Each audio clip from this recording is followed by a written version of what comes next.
Hello, everyone, and welcome to another session of the Portuguese Immigrant Week in California, the program that is being put forth by the Portuguese Beyond Borders Institute at California State University, Fresno. We want to thank all of our partners and part of what we do at PBBI at Fresno State, of course, the Luso-American Development Foundation, flat from Lisbon, Portugal, California Portuguese American Coalition, CPAC, the Luso-American Education Foundation, and the Portuguese Fraternal Society of America. So all week long, we have been having two different sessions, one kind of an info section about the Portuguese American experience in California. That's been a daily session at 8 o'clock in the morning. It will go on until Friday the 10th, and then we'll have a wrap-up session on Saturday. And of course, in the evening sessions, such as this one, are at 5 o'clock, and usually we have a guest or a panel. And today, we're very happy to have with us this young lady from Northern California, and of course, an icon in the Portuguese American community and the Luso community, Lusophone community. Has done lots of work in many different organizations and is now the president of the Luso-American Education Foundation, where she has served on the board for quite a few years as well. And that is Maria Roliz. Maria, welcome. Thank you so much for taking time. Thank you, Denise. Well, my name is Maria Roliz, and I'm actually from the Macanese community. In Macau, it's a small Portuguese colony, actually for 450 years before it actually was taken back over by China. So my dad, he's Portuguese from the mainland, and my mom, she's actually Chinese, so I'm actually half mixed. But growing up, I was actually brought up with all the studies of Portuguese. So I actually went to a Portuguese school and instilled a lot of the Portuguese community. And we also had a lot of clubs back then when I was a kid. So, and also my uncles, they were actually the Portuguese consulate in Macau and Hong Kong. Oh. Yeah. So, and my dad being very passionate about it, you know, we always had to do all the Portuguese things in Hong Kong. So we immigrated here to the United States, San Francisco in 1977. And while we were here, there were actually a few other Macanese clubs that I was very involved with. Being one of the youth directors, we started off with one of the clubs, which was Lusitano Club, another Portuguese Macanese club. And over the years, we have worked with many other different Portuguese organizations throughout California. And, you know, for right now, I'm very happy to be part of the Luso-American Education Foundation and looking forward to, you know, perpetuating and enriching our culture. Indeed. Let's talk a little bit about the Macanese community. You know, it's Portuguese Immigrant Week, but some, you know, and as you said, your father was from mainland Portugal, so there's immigrants that went all over, including, of course, to Macau. Even when it was a Portuguese colony, it was a process of immigration because you were going into a different place, and such as it was to the Portuguese, now independent Portuguese countries in Africa. There was an immigration process during the Salazar regime to go to a colony, to go to a different part of Portugal. So the Macanese community has been very, very active. It's not a, you know, it's not a very large. I mean, there's quite a few folks who identify with the Macanese community in Northern California. But for a small community, it's kind of mighty. It has quite a few different organizations and a very active calendar. So before we dive into Luso-American Education Foundation, give us a little bit of background to those who don't know about the different organizations in the Macanese community that of course exist in Northern California and their relationship to the Portuguese community, please. Okay, so in the Bay Area, there are actually 3 Macanese clubs. One of them is called UMA, which actually it's about 65 years old. They were actually the first original one in San Francisco, you know, to serve a lot of the Portuguese community that came from Macau, Hong Kong, and Shanghai. So, you know, they kind of, you know, had the social events, cultural events, and so forth. Then next came the next club was Lusitano Club of California. they started more of a sports team, a hockey team, grass hockey, which was very popular. And so this is of a younger club, which I was more involved in. And so they will have competition with other students from Berkeley and or the different universities and so forth. Eventually, this became a club, which we now have about 1,000 members. Wow. And with that club, Lusitano, we actually do a lot of cultural and social events with other organizations, you know, Portuguese food booths, and we work along with a lot of other Portuguese organizations. Then there's a third club called Casa de Macau. So they're about, well, back up, the Lusitano Club we're going to be 45 years in its existence. Then the next one is Casa de Macau. They've been around for about 25 years.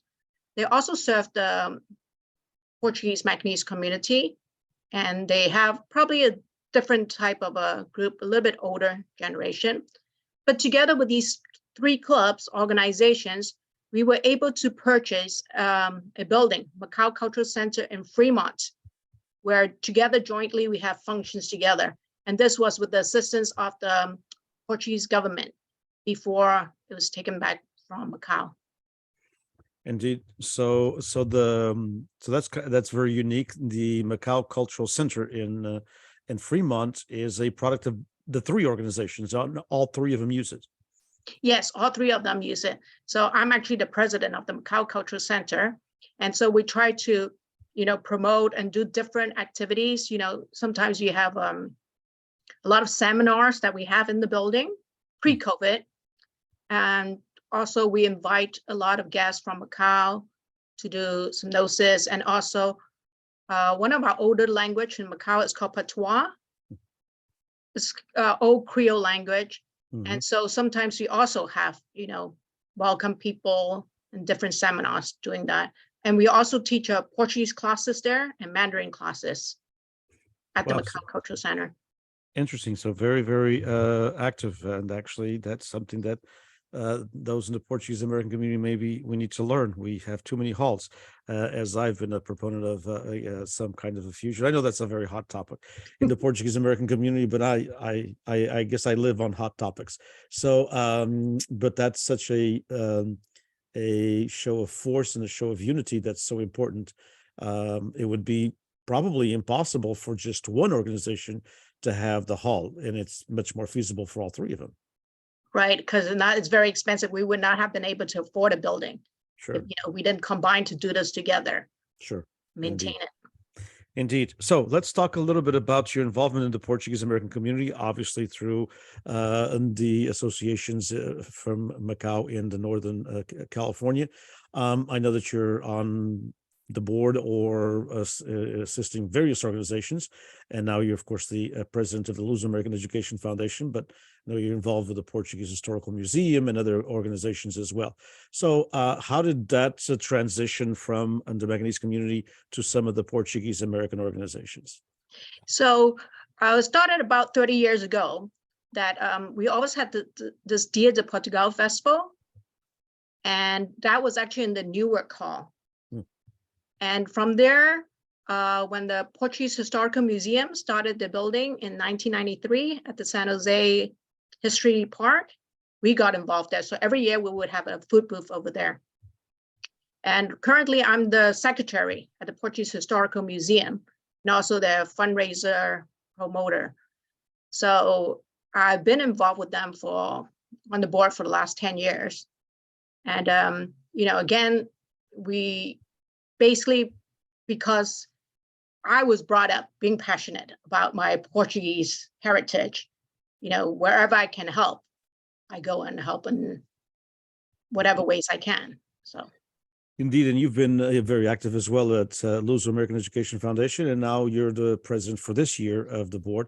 What are some of the plans and some of the things that you would like to, as you move forward, as Luso-American Education Foundation and all organizations, but in this case, the one you preside, are kind of looking at a new transition? The pandemic affected a lot of organizations, some more than others. We've been commenting about that in some of our sessions, how some of the festas have come back really strong. And the Portuguese festas do Espírito Santo, the Holy Ghost festas, are back just about almost as normal as they were before. But some organizations, of course, dealt with different concepts than the concept of the festa, and so everybody's came back with at their own pace and their own way. How do you see as we transition now into a new normality? It seems like. How do you see Luso American Education Foundation, and what are some of the plans that you have for the next year or so with the board? Well, I guess something that we learned from COVID is doing Zoom. These seminars have been great. And thanks a lot, Denise, for hosting a lot of this, and also Fresno State University that's been supporting this. With the Zoom, we were able to, have our conferences and all being viewed by people all around the world, which would not have happened if it was just our regular conference. And I think for right now, that we're very happy that we're able to actually have in-person events again, mainly our youth cultural summer camp, which was we didn't have it for the last 3 years. So the youth cultural summer camp this year will be in Santa Cruz, and it's a 5-day event for ages 12 to 17. And it's a great experience for, young Portuguese Americans, and even if you are not, just to learn about the Portuguese culture. So that's great having that. And of course, there's our other golf fundraising tournaments that we have. And we also have our Dia de Portugal event, mainly in June, where we give out scholarships and grants to student recipients. And we also honor and acknowledge contributions and service by organizations and individuals. So these are all great in-person events. And of course, we used to have our annual conferences where it was in person, but I think now that is really good that we actually have it on Zoom. And I think we might be nice to have a hybrid, maybe like just one day in person for an annual conference, but still, continue having the Zoom where everybody around the world can meet up and discuss on this network. Sure. One of the important, and of course, all of the things that you mentioned are important, but one of the staples, let's put it that way, of the Luso American Education Foundation has been the scholarships. And so how do you look at those, and what are your thoughts on the scholarships, especially, of course, the pandemic affected? I mean, I know the foundation, and for transparency, I should say that I am on the board. And so if I seem a bit biased here and there, that's because I'm on the board. But so full transparency, I am on the board of the Luso American Education Foundation. But the foundation continued with scholarships, even though we didn't have some of the fundraisers, as you mentioned. We, for a couple of years, I think we didn't have the golf tournament and a couple of other things that that were fundraisers as well. Even the conference, because of some of the tickets that we sold and things like that, sometimes it was a way to collect a few funds. But the scholarships continued. How important is that still part of the Luso American Education Foundation, the scholarships? Oh, that's actually the most important. That's really one of the main reasons why we have the Luso American Education Foundation, which is to sponsor and assist students, for higher education with Portuguese descent. And even for those that are just studying Portuguese, even though they are not Portuguese. So it's very important. I mean, our main goal is really to provide scholarships. So even though we didn't have like the in-person ones, by us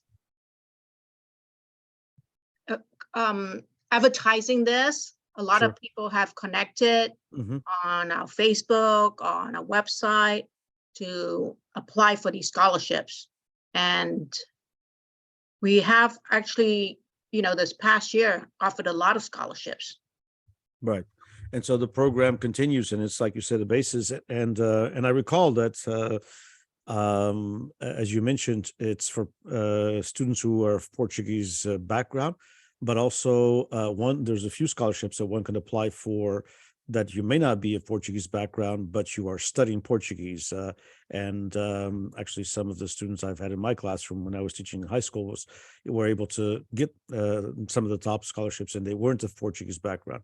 And I know that our good friend José Luis da Silva worked very hard quite a few years ago to convince people that it was just as important to have not only Portuguese background receiving scholarships, but also those who take an interest in the language and the culture and are not of Portuguese background, because sometimes it's kind of a no-brainer for someone who's of Portuguese background that's going to high school to take a Portuguese class if it's offered at his or her high school.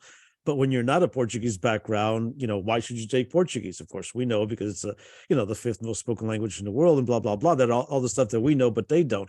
And so it's nice to see the Luso American Education Foundation broaden that scholarship. What are your thoughts on that as well, Maria? Oh, yes, definitely. Because even for the non-Portuguese descent, by them taking the Portuguese language in classes, they get to know and learn about Portugal. And, in these days, a lot of Portuguese Americans, a lot of them could be mixed. They're not pure Portuguese anymore, being in this country. So it's important to spread the word, Let me ask you a little bit about another aspect of the Luso American Education Foundation. So, like you said, it would be interesting to have a hybrid version of the conference, but it seems like, and from my experience on the board, that some kind of an online presence for a conference that has these debates and debates these questions is kind of a way to go in many aspects, because, as you said, it reaches a lot of different people. Do you think more and more? I know some people on the board in the beginning weren't very comfortable, but I think more and more people on the board, independently of their generation, are becoming more and more familiar with Zoom and more comfortable with this kind of a venue. Yes, so definitely, both. In fact, what we're trying to do now too, as people receive a scholarship, we actually want them to talk a little bit about themselves on Zoom. So we would know, find out more about, hey, did that scholarship help them? And what did they do with the scholarship? And maybe they might have ideas to share with us, because it's important to get the younger people involved, because they are the future of, our community. Sure. So we need their ideas. So, sure. And a lot of the students, they might be busy. They might not be able to come in person to talk to us. So by doing the Zoom, we'll be able to talk to them. They'll be able to tell us about it. And we're also thinking about trying to get them more involved after they get the scholarship, maybe offer them a 4-year membership in the organization, so that they could share ideas and possibly, be a future director. Indeed. All of those things are important, because it is with the younger generation that we need to, and I know that also, and I see in the board, it's important also to have, and I've been a very big proponent of that. It's not anybody's secret. I've even written about it, of having the organization be a bit more geographically inclusive. In other words, having members from the San Diego community, from Artesia, Chino, Southern California. And I know that I see that on this year's, the board has done a real good job on this year's advisory board, having people from different parts of the state. Yes, that's very important, because this way we want to reach nationwide. Sure. All over, not just in the Bay Area. So we're glad that, we're able to get a lot of new advisory board members this year. And the plan is so that we can concentrate more and new ideas on the scholarship program. And if folks want to become a member of the Luso American Education Foundation, they can just go online and become a member of the foundation, or get a hold of a director, because it's not a closed club. It's available to anyone, right? Correct. And our membership is $50 a year for individuals. And we also offer $100 family membership, which includes 2 adults and 2 children ages 18 and under. Okay. And one other quick question about it, and transitioning from Luso America, which is to the Dia de Portugal, and your with the museum and your part in the Portuguese Historical Society, the museum. The Dia de Portugal is back, of course, and it's back in person. And and I know, since you were both of those hats. I mean, you're not president of the museum, but you're secretary, you're on the board, you do a lot of work. As you said, you do a lot of work with fundraising as well, which is also very important because these all volunteer organizations. That's how you keep them afloat. What are the outlooks from your perspective for the Dia de Portugal coming up now in June? Okay, we're very happy because last year we were able to have back our Dia de Portugal after 2 years not having this festival. So this year will be our 26th anniversary, and I am the chairperson for the festival. And we have a lot of great ideas coming along. Mm-hmm. And it is a lot of work, but it is important to have this festival because this way, we can put ourselves out there so people know about the Portuguese community, for all the people that come. And we usually have about 6,000 to 7,000 people that come through. And to have this festival, we try to get a lot of fundraisers to help us sponsor this event. And during this festival, we have a lot of entertainment, artists, vendors of all different Portuguese type, and also different Portuguese food booths. The Lusitano Club will have their Macanese food booth there as usual. And of course, in our museum, if you haven't been there, you definitely need to go. It's the San Jose History Park. We have a lot of different exhibits and display where we spend a lot of time on it. And we also have the Wall of Honor that we have where you can actually have your name inscribed on one line for generations to be remembered. And that's a $350 donation for the Wall of Honor that we've been promoting and to try to fill up all the walls in front of the bandstands. And so when you said, they're looking forward to, anywhere between 6,000 to 7,000 people at Kelly Park there in San Jose. And most of these, from the few times that I've attended, I haven't attended all of them, obviously. I'm a bit far from San Jose, but I have been there, I don't know, maybe 5, 6 times.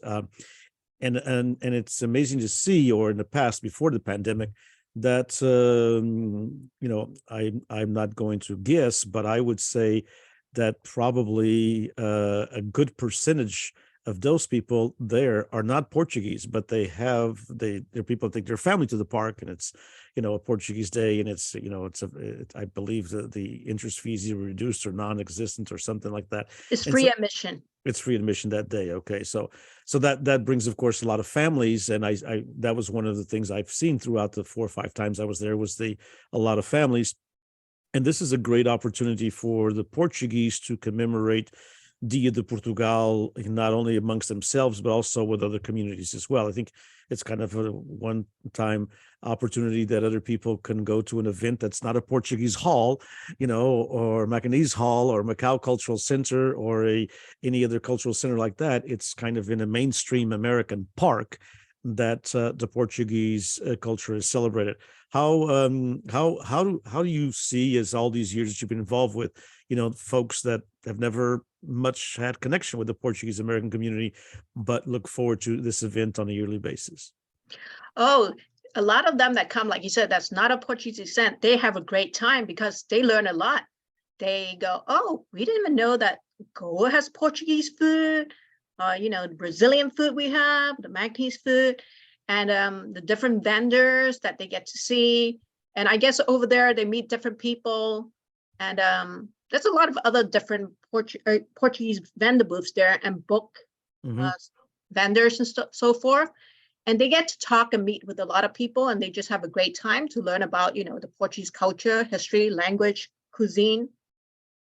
Indeed, and it's a way for many, as you mentioned, also it's a way for many in the Portuguese community that are no longer married or have a partner that's Portuguese, to be at an event that is a mainstream event where the Portuguese is the focus, but it's open to everyone independently of any race that they are. Yeah, it's a great time. It's open in the park. Have a nice picnic. We have a children's area. It's a whole big family event for everybody to come. And it's great come weather. Visit the Portuguese Museum, get to learn about the history. And all of that is free of charge during that day. All of that is free of charge. I mean, obviously the food that people have to pay for, but all of the entrance fees are free. Yeah, and the museum entry is free. And also usually there's some entertainment, correct? Correct. So we'll have entertainment from 10 a.m. to 5 p.m. Great. Well, it's a good way to spend Portuguese Immigrant Week in California, which is talking about the Luz American Education Foundation. Again, congratulations on being president, and I'm sure you'll do great work, as you always do in all organizations that you're involved with. And also to talk a little bit about the upcoming next time, which is, we're fortunate in the Portuguese American community, as I've said a couple of times already this week, and we'll repeat until people are bored to hear me say it, but we are fortunate to have a Portuguese Immigrant Week, which a lot of groups do not have. A lot of groups have the Armenian Day or the Greek Day or this day or that day. We have a Portuguese Immigrant Week. I mean, we're very fortunate that it's still being recognized by the governor of California ever since Ronald Reagan in 1967. And then to top it off, as you know, and you've been very, very involved with the Portuguese Historical Museum, but also with the events in Sacramento. We also not only have our resolution in June, but we also have Portuguese Heritage Month. So we're lucky we have, and they're kind of spaced apart. So they're right next to each other. It gives us a great opportunity in March, first week of March, and then a great opportunity throughout the whole month of June. This is unique and something that I think Portuguese Americans and all organizations should capitalize on. What are your thoughts on that, Maria? Oh, definitely. Actually, I just also wanted to add on that we actually have Portuguese Heritage Night events with the different sports team. This Saturday, we'll be having Portuguese Heritage Night with the Warriors. End of the month, we have Portuguese Heritage Night with the Sharks in San Jose. And in September, we have it with the San Francisco Giants. In June, we have it with the Earthquakes soccer team. Mm-hmm. So there's a lot of different Portuguese Heritage Nights and events. And, yesterday I went to the opening ceremony, brief ceremony of the Portuguese Immigrant Week. Although it was raining, we had a good turnout as usual. And we're just very fortunate this whole week. We have different Portuguese events to celebrate Portuguese Immigrant Week. And of course, like Denise just mentioned, in June, it's really, June is the month of Portugal. So there's a lot of different events that we look forward to. Indeed, yeah, and the Portuguese community, of course, is and as also with the Macanese community, is full of different events. Sometimes we have just too many; we don't even know which one to go to. But we do have a good group of a great social calendar that used to be. I was just commenting that and reading upon on Professor Eduardo Mayondi's great book, the Portuguese presence in California, where when he wrote this book about about almost 30 years ago, he was talking about how the Festa calendar was from May until September, and our Festa calendar now is just there's festas all the time, but basically the big Festa calendar starts in April and goes all the way until the end of October and beginning of November. So lots of opportunities, but it's good that besides the Festa, we also have these opportunities to reflect upon, and that is why the Luz American Education Foundation and all its work, I think, is important for the reflection piece that we must do as well, because the community, and I know I'm sure you've seen this, the Portuguese American community, as close as you've been to that community, it's been changing in the last 30 years. I'm sure you've seen that change, and it will be changing in the next 30 years as well without immigration. And so with that, Maria, thank you so much for your time. I appreciate the time that you took. Best of luck with Luso, of course, as always, and best of luck with the Dia de Portugal, and we'll keep in touch, and happy Portuguese Immigrant Week to everybody. Thank you, Denise, and thank you for everything that you do. Thank you so much. Portuguese Immigrant Week. Thank you. Appreciate it. Bye-bye. Bye-bye.